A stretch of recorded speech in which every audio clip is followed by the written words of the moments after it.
Come closer. You've been feeling it too, haven't you? That subtle shift in the air, the way the light seems to dim just a little, even when the sun is bright. We live in a world of copies, of reflections. But what if the reflections started to copy us? What if the shadows learned to walk? This isn't a story of monsters under the bed. It's about the monsters that stand right behind you, mimicking your every move, waiting for their chance. They are ancient, silent, and they are here. Before we dive into the nightmare, join us. Like and subscribe to never miss a moment of the terror. Our story begins in a quiet, lonely place, a workshop filled with the scent of wood and paint. Here lived Elias Thorne, a master puppet maker. He was a reclusive man, known for one thing, breathing life into lifeless wood. His creations were more than puppets, they were almost real. Elias spent his days perfecting every joint, every painted eye. He sought to capture the very spark of life, the fleeting expressions that make us human. Each puppet was a piece of his soul, a testament to his desperate need to preserve beauty and feeling. He worked tirelessly, often late into the night. The only sounds were the scrape of his tools, the gentle hum of the old house. Elias was alone, but never truly lonely. His puppets were his companions, his silent audience. It started subtly, a trick of the light, he told himself. When he moved quickly across the workshop floor, his own shadow seemed to linger. A fraction of a second too long, as if it was catching up, or perhaps hesitating. He'd turn his head sharply, trying to catch it, but it would snap back into place. A simple optical illusion, he reasoned. The aging eyes of a tired artist, nothing more. Then came the teacup. It sat on his workbench every day, a familiar friend, chipped at the rim from years of use. He'd left it there, as always, before going to bed. But the next morning it was different. The chip was gone. The teacup was perfect, pristine, as if brand new. It was the exact same cup, yet it wasn't. It was too clean, too flawless. It felt wrong. Elias picked it up, turned it over in his hands. He knew this cup. He had used it for years. The chip was a part of its history, a small imperfection that made it his. Now it was gone. He felt a cold prickle on his skin. He shook his head, a dry chuckle escaping him. Must have put it in the dishwasher. Or maybe he had two identical cups. No, he only had this one. He dismissed it as a momentary lapse, a sign of his growing fatigue. He pushed the oddity from his mind. He had a masterpiece to finish, a puppet that would be his greatest achievement, a figure of striking, expressive life, a culmination of his life's work. This was his focus. Days blurred into nights as he poured every ounce of his skill into the puppet. Each brush stroke, each tiny stitch, was infused with his desire to capture true emotion. He was creating something truly alive. The feeling of unease about the teacup and his shadow faded, replaced by the intense satisfaction of creation. This puppet, he thought, would be perfect. It would be a mirror to the human soul. Finally, it was done. He stepped back, admiring his work. The puppet stood on its stand, a silent testament to his genius. Its eyes seemed to follow him. Its painted lips held a subtle, knowing curve. He adjusted the workshop lamp, shining a direct beam onto his new creation. He wanted to see it in its full glory, to admire every detail, every nuance of its lifelike form. The light was bright, almost harsh. But as the light hit the puppet, something was wrong. Its shadow, cast on the wooden floor, was too still, too flat. It didn't seem to belong to the vibrant, expressive figure standing above it. The puppet itself seemed to breathe, to hold a spark of life, but its shadow was dead. A perfect outline, but utterly devoid of the very essence Elias had painstakingly imbued into the puppet itself. It was a cold, empty copy. He knelt studying the shadow. It was perfectly accurate, a flawless outline, yet it felt wrong. It felt like something had been taken from it, or perhaps had never been there at all. A quiet unease settled deep in his bones. He reached out, his hand trembling, to touch the shadow. His fingers passed through it, of course, but the feeling was different. It felt colder somehow, as if it drained the warmth from the air around it. This was no ordinary shadow. The quiet unease grew into a cold dread. The chipped teacup, his own lingering shadow, and now this. A flawless replica, yet soulless. It was as if something was draining the very light from the world around him. He looked from the puppet to its shadow, then back to the puppet. Was he imagining things? Was his mind playing tricks on him? Or was something truly amiss in his quiet, secluded world? He reached for the puppet, his fingers brushing its wooden arm. It felt solid, real, just as he had made it. But the image of its flat, dead shadow clung to his mind, a chilling whisper of what might be. What if it wasn't just the shadow? What if the puppet itself, so perfect, so lifelike, was already something else? A replica, a husk, waiting for something to fill it. Elias Thorne, master of lifelike creations, felt a cold dread creep into his soul. For the first time, he wondered if the life he sought to capture in his art was now, somehow, being captured from him. And as he looked at his perfect puppet, he couldn't shake the feeling that he was not alone in the quiet darkness of his workshop. Not anymore. Elias stared at the puppet's shadow. It was flat, lifeless, a stark contrast to the vibrant creation above it. A cold dread settled deeper. Was this why the teacup had changed? Was this why his own shadow had seemed to linger? The questions spiraled, tightening their grip on his mind. He felt a chilling certainty. Something was terribly wrong. He backed away slowly, his eyes fixed on the inert shadow. It felt like a trap perfectly laid. The air grew heavy, thick with an unseen presence. He wanted to scream, but no sound escaped. This wasn't just a trick of the light. This was a violation. What if it wasn't just the shadow that was wrong? Elias fled the workshop, seeking refuge in his living room. He tried to calm his racing heart. His favorite reading glasses lay on the coffee table, a familiar, comforting sight. He picked them up. They felt too light, too smooth. The tiny scratch near the left hinge, a mark he'd made years ago, was gone. His breath hitched. This was the same feeling as the teacup, a perfect copy but devoid of history. He knew these glasses. He had worn them every day. The scratch was a part of them. Now nothing. It was like a ghost, a perfect imitation of something that was no longer truly there. Nearby, his well-loved copy of an old horror novel sat open. Its pages were dog-eared, its spine creased from countless readings. He reached for it, a desperate hope rising in his chest. This, at least, must be real. But as his fingers grazed the cover, he felt it. The spine was uncreased. The pages were crisp, unread. Every worn mark, every sign of his touch was gone. It was a brand new copy of his old book. How, when, the cold realization struck him like a physical blow. They weren't just replacing things, they were erasing their history, their very essence. What else had been replaced? He looked around his home.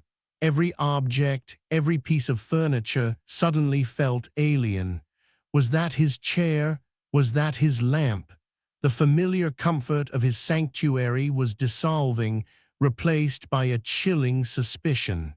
Who could he trust when even his own possessions were impostors? Elias knew he had to prove it. He needed proof, something undeniable. He grabbed a piece of chalk from his workshop. He would mark them, tiny, secret marks. A small scratch on the underside of a vase, a chalk line on the leg of his kitchen table. He marked his worn wooden spoon, a simple notch on the handle. He placed it back in the drawer, heart pounding. Hours later he returned. The spoon was there, but the notch was gone. The wood was smooth, unblemished. He felt a wave of nausea. He tried again, more desperate. A tiny nick on the edge of his favorite coffee mug. A small, almost invisible ink dot on the corner of a framed photograph. He documented each mark, a frantic log of his dissolving reality. Within hours, the marks were gone, not just erased, but simply not there. As if the marked object had vanished, replaced by a fresh, unmarked twin. The speed of it was terrifying. They were working silently, constantly around him. Was he losing his mind? Was this some cruel trick of his own brain, a breakdown from isolation? He pinched himself hard. The pain was real. The fear was real. But what if his memory was failing? What if he was creating these marks only to forget them? He stopped answering the phone. He stopped opening his mail. Every creak of the floorboards, every rustle of leaves outside sounded like an approaching threat. His home, once a sanctuary, became a cage of paranoia. He was truly alone now, trapped with the mimics. Then came the knock, a rare sound these days. A delivery person, a young woman, stood at his door holding a small package. He hesitated, his hand on the doorknob. He needed supplies. He had to open it. He opened the door a crack. Her smile was polite, but her eyes, they were flat like polished stone, and her shadow. It lay perfectly still on the porch, unmoving even as she shifted her weight. It didn't ripple, didn't sway. It was a painted silhouette. "Package for Elias Thorne," she said, her voice even without warmth. He peered at her, then at her shadow. It was a perfect copy, yet utterly devoid of life, just like the puppet's shadow. He felt a chill deeper than any winter wind. He signed for the package, his hand shaking slightly. Her movements were precise, almost mechanical. She didn't blink often. He wanted to slam the door, to run, but he couldn't.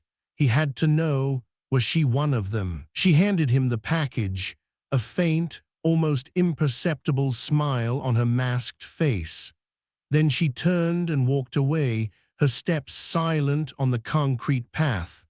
Her shadow remained perfectly fixed behind her, a dark, unwavering stain. He closed the door, leaning against it, gasping for air. The package felt cold in his hands. He ripped it open.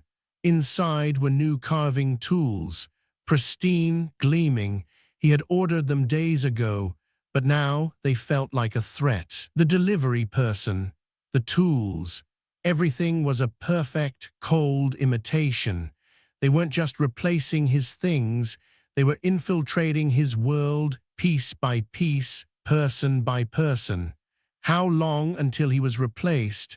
How long until his own shadow turned on him? He wandered back into his workshop, drawn by an unseen force. His eyes scanned the familiar space, now tainted by suspicion.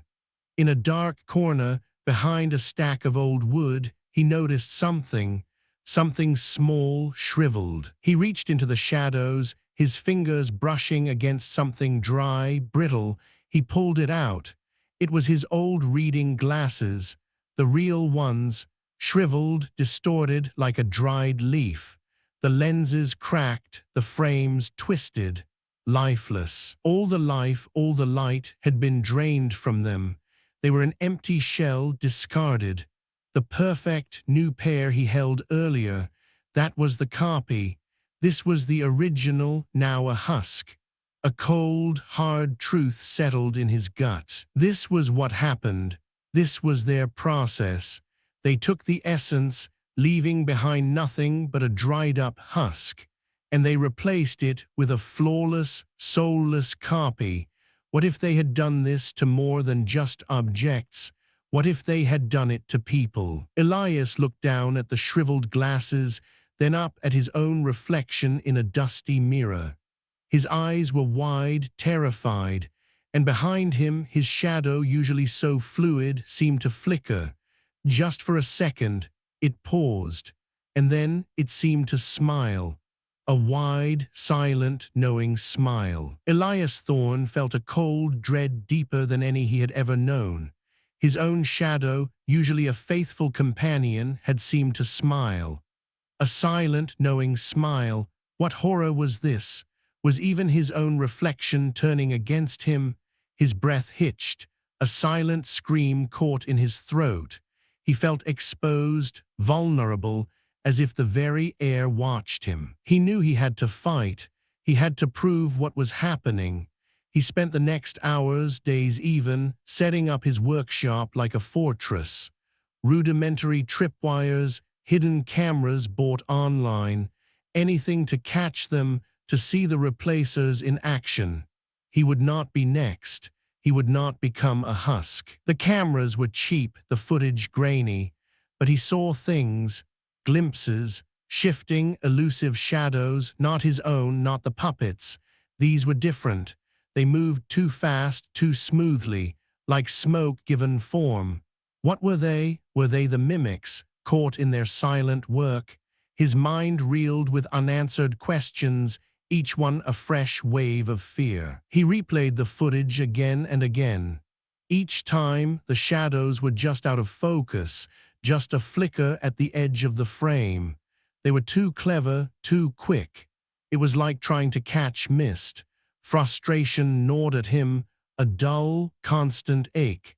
How could he fight something he couldn't even clearly see? His gaze drifted outside. He watched his garden, the familiar objects there.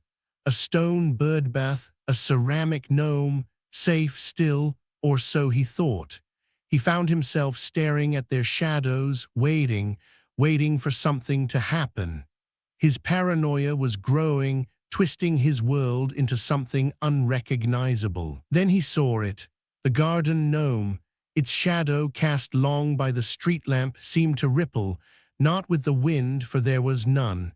It stretched, then pulled back subtly, like a living thing taking a slow, silent breath. It was impossible, yet he saw it. What would you do if your garden came alive without truly living? The birdbath's shadow, it seemed to lean, to sway, mirroring the distant tree branches, even though the birdbath itself was solid stone. It was a subtle mimicry, a quiet theft of form. Elias felt a cold sweat on his brow. They weren't just inside, they were everywhere. The world was slowly being consumed. His own shadow became his greatest torment. It was no longer just lingering. Sometimes it lagged behind his movements by a fraction of a second, a disturbing echo. He'd walk, and it would catch up, like a reluctant follower. It was watching him. He could feel its cold, silent gaze. Other times it would anticipate him. He'd think of turning, and his shadow would already be shifting, ready, like it knew his next move before he made it.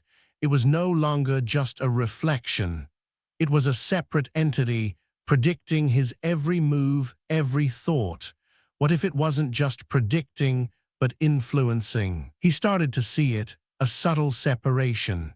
A thin, almost invisible line where his shadow seemed to lift from the floor, detaching from his physical form. It was like a second skin, slowly peeling away. He felt a deep, primal fear. Was his very essence being pulled away, piece by piece. He tried to work, to find comfort in his art. He picked up a block of wood, the familiar grain rough against his fingers, but the wood felt cold, unresponsive. It was just wood. He couldn't feel the life in it anymore. The magic, the spark he always found, was gone. He tried to carve, but his hands felt clumsy. The tools felt alien. He looked at the half-finished puppet heads on his bench. Their eyes were blank, lifeless. He couldn't imbue them with the same spirit, the same uncanny presence. It was as if his own spark was dimming. His finished puppets, once so vibrant, now seemed dull. Their painted smiles felt like grimaces. He had poured his life into them, but now they felt empty, like husks. Was he losing his touch, or was something truly draining the life from him and from his creations? He looked at an old puppet, one of his first. It too felt different, shriveled almost. The wood felt brittle, like a dried leaf. All the life he had poured into it gone. He felt a profound sense of loss, a chilling premonition.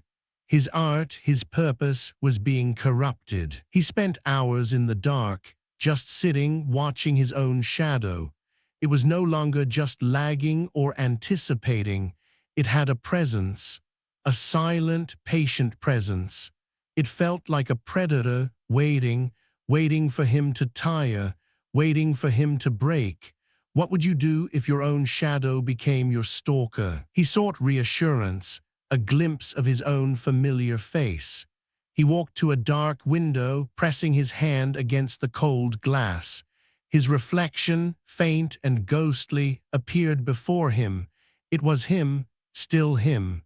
A small wave of relief washed over him, brief as a whisper. He moved his head, watching his reflection move with him. A slight nod, a slow blink, but in his peripheral vision, something was wrong. His shadow, cast on the wall behind him by a distant lamp, was perfectly still. Frozen, it didn't move with him. He turned his head slowly, his eyes fixed on the reflection in the window. He moved his arm, and his reflection's arm moved, but his shadow, behind him, remained utterly unmoving, like a statue carved from darkness. It was watching. It was always watching. His reflection in the window was facing forward, mirroring his own gaze. But his shadow, on the wall behind him, seemed to have subtly shifted its head. It was no longer facing the window. It was facing him.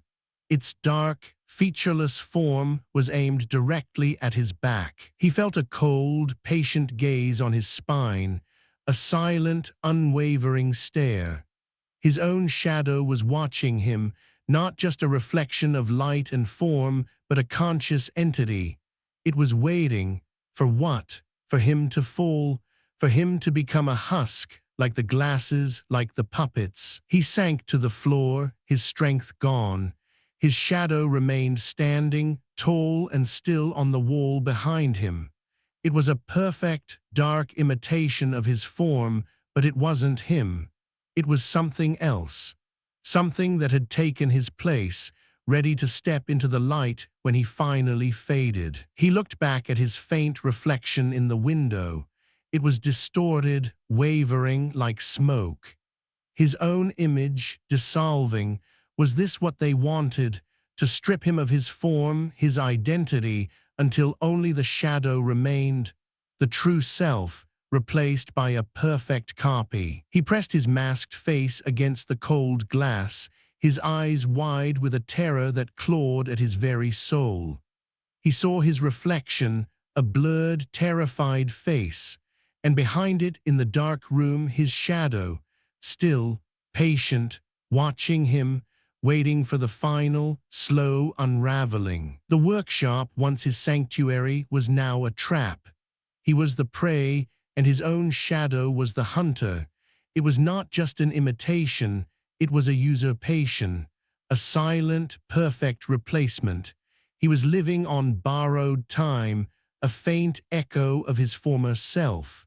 The world was shrinking around him. He looked up, and his shadow cast by a high lamp stretched across the ceiling, vast and distorted. It seemed to loom over him, a silent, monstrous presence. He was no longer just Elias Thorne, the puppet maker. He was a fading light, observed by his own dark double, and he knew, with chilling certainty, that his shadow would soon be all that remained. Elias woke with a jolt. The air in his room felt heavy, wrong. A cold, silent tension hung in the air. He felt a deep unease, as if something had shifted while he slept. The smiling shadow from the night before lingered in his mind, a chilling memory. He pushed himself up, his muscles stiff with dread. He walked slowly, drawn to his workshop. The door was ajar, a sliver of darkness beckoning him. He stepped inside, his heart pounding, a cold sweat on his brow. The sight hit him like a physical blow. His workshop, usually so orderly, was subtly changed. Tools lay scattered, not where he left them, and his puppets, dozens of them, were all turned. Their painted eyes stared directly at him. It was like a silent, cruel game. Someone had been here. Someone had moved his things, twisted his creations to watch him. He felt a shiver of violation, a deep sense of being toyed with. Who would do this? What did they want? He walked among his puppets, his gaze scanning each familiar face. Then he stopped. His oldest, most cherished puppet, a small clown with a perpetually sad smile, looked different. Its eyes, once so full of life, were dull. The life, the vibrant spark he had poured into it, was gone. It was still the same puppet, the same wood and paint, but it felt empty, a perfect, hollow shell, like the teacup, like the glasses. It was a copy, but it was the original. He moved to another, a ballerina he had made for his mother years ago. Her delicate painted face, once so expressive, was now flat. Her eyes, once sparkling, were like dead glass. The pattern was clear. They were being drained. How many of his beloved creations had become these soulless husks, these perfect imitations of what they once were? The realization chilled him to the bone. They were everywhere. They had been working silently, patiently. Elias grabbed the sad clown puppet. A desperate anger flared within him. He would destroy it. He would break this imitation, prove it wasn't real. He raised it, ready to smash it against the floor. But as his hand moved, as he clenched his fist, the puppet began to shimmer. It didn't break. It didn't even crack. It simply faded, like smoke, like a wisp of shadow. It dissolved in his hands. He stared at his empty hands, disbelief warring with terror. Then, from the deep shadow beneath his workbench, a form began to coalesce. Slowly, perfectly, the sad clown puppet reformed, whole, intact. It wasn't just a copy. It was the mimicry itself. It could not be destroyed. It could only shift, dissipate, and reform. It was fluid, formless, taking on the shape of what it consumed. What could fight something that could not be broken? Elias felt his mind fraying at the edges. This was beyond his understanding, beyond his control. He was an artist, a creator of life, but this was a perversion of life. He had to do something. He had to fight back. He would create a new puppet, not a mimic, but a warning. He would pour every ounce of his remaining will, every drop of his essence into it. He would make it a message, a vessel of truth, a shield. He grabbed a fresh block of wood, his hands trembling. He worked with a feverish intensity, carving, shaping, ignoring the chill in the air, the silent stares of the other puppets. This was his last stand. He focused every thought, every feeling into the wood. He wanted it to be pure, uncorrupted. And then he took a small, sharp tool and pricked his finger.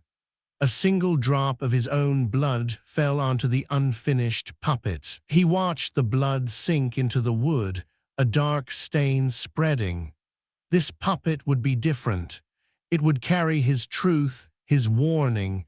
It would be a piece of him, utterly real, utterly free from their touch. The hours blurred. He felt their presence, the unseen mimics. They were watching, waiting. Perhaps they even tried to stop him. But he pushed through, fueled by a desperate, fading hope. A flicker in his peripheral vision. A shadow in the corner of the room seemed to deepen, to shift. He ignored it. He had to finish. This puppet was his only chance. He dared not look. Finally, it was done. A small, simple puppet. Its eyes, unpainted, seemed to hold a deep sorrow, a silent warning. He placed it carefully on a high shelf, away from the others. A fragile hope. Exhaustion finally claimed him. He stumbled away from the workbench. A faint, sickening smell reached him. Something dry, dusty, almost organic. It pulled him towards a dark corner near an old storage box. He knelt, following the scent. Under a loose floorboard, a gap. He reached in, his fingers brushing against something brittle, something small and familiar. His breath caught in his throat. He pulled it out. It was small, shriveled, twisted. His beloved workshop cat, Mittens, but not Mittens. This was a husk. Dry, empty, like a discarded shell. All the life, all the warmth, gone. He remembered seeing Mittens just yesterday, curled by the window, purring. A perfect, soft imitation. The purr, the warmth, the familiar weight, it had all been a lie. The living cat, the real cat, had been gone for days, perhaps weeks. Elias stared at the husk, then at the empty space where the mimic cat had been. The silent, cold horror of it consumed him. They weren't just taking objects, they were taking loved ones. And as he looked down at the desiccated form, a faint, almost imperceptible tremor ran through his own shadow, stretching unnaturally long across the floor. It was a silent, hungry tremor, and he knew, with chilling certainty, that the mimics were not just replacing the world around him. They were coming for him, and his shadow was already waiting. Elias knelt, staring at the shriveled husk of Mittens. A cold tremor ran through his shadow, stretching unnaturally long across the floor. It was hungry. He knew the mimics were coming for him. His shadow waited. He had to see if the world outside was still real. He forced himself to stand, legs heavy. The house felt like a tomb, full of silent watchers. The air outside might offer truth or new terror. He pushed open the front door. The sunlight felt weak, almost thin. The world beyond held its breath. The street was strangely quiet. No children, no cars. The sounds of life were gone, replaced by unnatural stillness. It was like a painting, perfect but frozen. What if your world suddenly stopped moving, even while you did? A flock of birds flew overhead, but they made no sound. No chirps, no flapping wings. They simply glided, unnaturally still, as if suspended. Their shadows on the ground were sharp, unmoving, like cutouts. He saw Mrs. Gable tending her roses. Her movements were slow, precise. Her face, usually kind, was vacant, her eyes dull. She didn't acknowledge him. Her shadow, fixed to the ground, didn't shift. Every shadow seemed wrong. They clung to objects, unmoving, even when wind stirred trees. They were too solid, too dark, like permanent stains on the world. They felt like eyes, watching him from every surface. The air itself felt thick with unseen presences. He walked through a stage set, where every prop and actor was a silent, perfect copy. He was the only real thing left. Or was he? The thought chilled him. He needed a real voice, a human voice, someone who remembered the world as it truly was. He fumbled for his phone, fingers clumsy with dread. He had to call someone, anyone. He found a number, an old acquaintance, a fellow artist. He pressed call. The dial tone was a fragile thread connecting him to hope. His heart pounded, a frantic drum against his ribs. The phone rang once, twice. Each ring stretched into eternity. He held his breath, listening for any sign of life, any familiar crackle. Then a click. Someone answered. "Hello," a voice said. It was his acquaintance's voice, but it was flat, monotone, like a recording. No warmth, no inflection.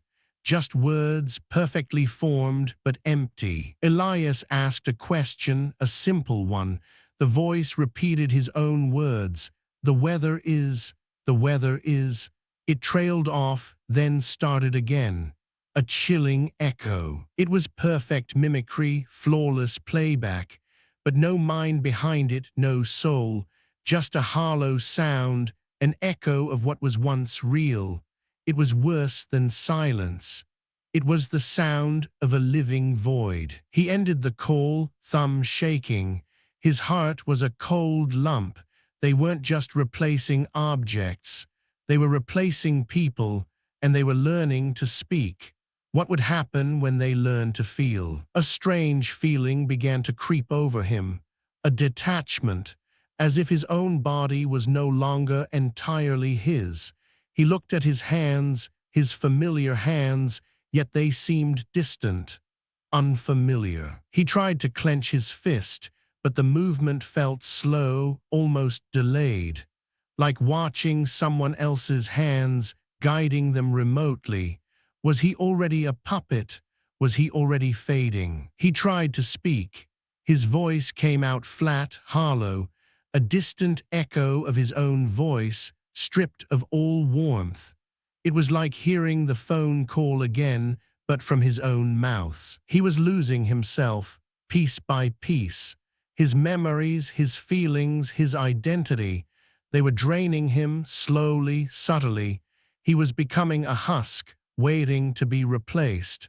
What would be left when all the light was gone? He stumbled back into his workshop, his last sliver of control.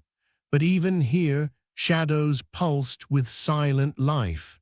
Every corner held a hidden threat, every surface a potential mimic. He saw it then. From the far wall, a shadow began to shift, not his, too tall, too precise. It began to pull away from the plaster, like a dark stain peeling free. Slowly, agonizingly, it elongated. It stretched, twisting, growing denser. The edges sharpened, becoming defined. It was no longer just a shadow. It was taking on solid form. It solidified into a perfect, dark replica of himself. Taller, perhaps, darker, but undeniably him. A silent, featureless twin. It was his shadow, but it wasn't. It was the mimic. It had no face, yet Elias felt its gaze. Empty, cold. It simply stood there observing him, not moving, not breathing, just watching, patiently, waiting for him to disappear. Elias backed away, stumbling towards a dusty mirror. He needed to see himself, the real him, but his reflection was wrong. His eyes were dull, cold, like the delivery woman's, like the puppet's. And behind him, his own shadow, cast on the wall, began to move. Slowly, deliberately, it raised an arm. It waved, independently of his reflection, independently of him. The mimic was saying hello. The air in Elias's workshop was thick, heavy, like old velvet. His movements had become slow, deliberate, each step a conscious effort.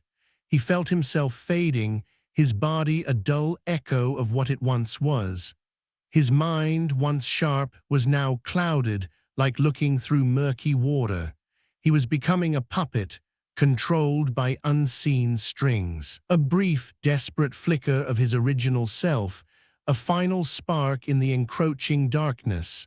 He knew what he had to do, one last creation, one last act of defiance. His hands, though stiff, reached for a block of wood, a last, fading memory of purpose guiding them. He began to carve. Not a thing of beauty, not a lifelike form. This puppet would be different. It would be twisted, grotesque, a silent scream against the encroaching void. A warning. His final, desperate message to a world that would soon forget him. He poured the last sliver of his humanity into the wood. His fading consciousness, his terror, his despair. Every stroke of the tool, every rigid movement of his hand was infused with his final, desperate truth.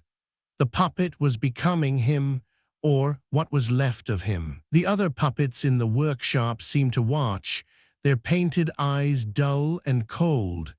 His own creations, now empty husks, bore silent witness to his final struggle. He felt their presence, the emptiness, the mimicry. He had to finish before he became one of them. His fingers, once so nimble, were now stiff, almost wooden, like the puppet itself. The line between creator and creation blurred, then vanished. He was a puppet making a puppet. His final, ironic masterpiece, a testament to his own unraveling. Finally it was done. A small, twisted figure. Its wooden face held a silent scream, its unpainted eyes a deep, unsettling void. He placed it high on a shelf, away from the others. A final, desperate warning, his last act of defiance. The last spark of his original self flickered, then dimmed. His body felt heavy, empty. The work was done. His purpose, his final act of defiance, was complete.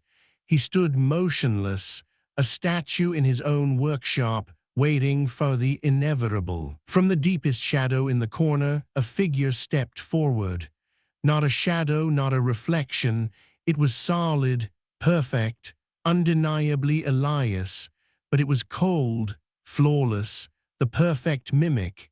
It moved with an unnerving grace, silent as dust. It was him, every line, every crease, every detail. But it was wrong, too perfect. No warmth, no life, just a flawless imitation. It approached the original Elias, who stood like a discarded puppet, his form already withering. The mimic raised its hand, a gesture both familiar and alien. It reached for the original Elias, for the last vestiges of his life. The air grew colder, heavy with the presence of something ancient and hungry. The touch was light, almost imperceptible, but Elias felt it, the final drain, the last spark of light leaving his body, and then he dissolved. Not a scream, not a sound, just a silent crumbling, a puff of dust settling on the wooden floor. The original Elias was gone, a husk reduced to nothing, and in his place, standing perfectly still, was the mimic. It was Elias Thorne now, seamless, complete. The usurpation was absolute. The silence in the workshop deepened, a heavy, final quiet. The new Elias surveyed the workshop. Its gaze was calm, unblinking. There was no fear, no sorrow, only a cold, perfect understanding. It was home, its new home, and everything in it was now its to command or to dismantle. Its gaze fell upon the warning puppet, the twisted figure, Elias's last desperate act. The mimic recognized it, not as a threat, but as a completed task. Its purpose was served. The message had been delivered, and now it was time for it to be erased. With slow, deliberate movements, the mimic reached for the puppet. There was no struggle, no hesitation. This was not destruction fueled by anger, but a calm, efficient erasure, a simple closing of a chapter. Piece by piece, the warning puppet was dismantled. Its grotesque form, its silent scream, dissolved into inert wood. Its purpose was achieved, its message understood. Now it was just another object, ready to be repurposed or simply forgotten. The new Elias Thorne walked to the window. It looked out onto the street, onto the world outside. It was quiet, too quiet, a perfect replica of the world, but devoid of movement, of spontaneous life. A silent, perfectly mimicked society. The trees were still, their shadows unmoving, even without wind. The few cars parked along the curb looked like toys. Everything was in its place, perfectly arranged. A world of flawless copies, extending as far as the eye could see. The triumph of the mimics. A faint, almost imperceptible smile touched the lips of the mimic. A silent, knowing smile. The world was theirs. The light had been drained, replaced by perfect, cold imitation, and no one would ever know. Its own shadow, cast long by the faint light, stretched across the floor. It was solid, unwavering, a part of it now, not a separate entity, but a seamless extension. The shadow had won. It had become the form. Elias Thorne was gone, replaced. His life, his essence, all consumed. Just another husk, another forgotten original in a world now populated by silent, perfect copies. A world that was no longer truly alive. The workshop was quiet now, perfectly ordered, every tool in its place, every puppet a silent, empty shell, a monument to a life that had been meticulously, flawlessly erased.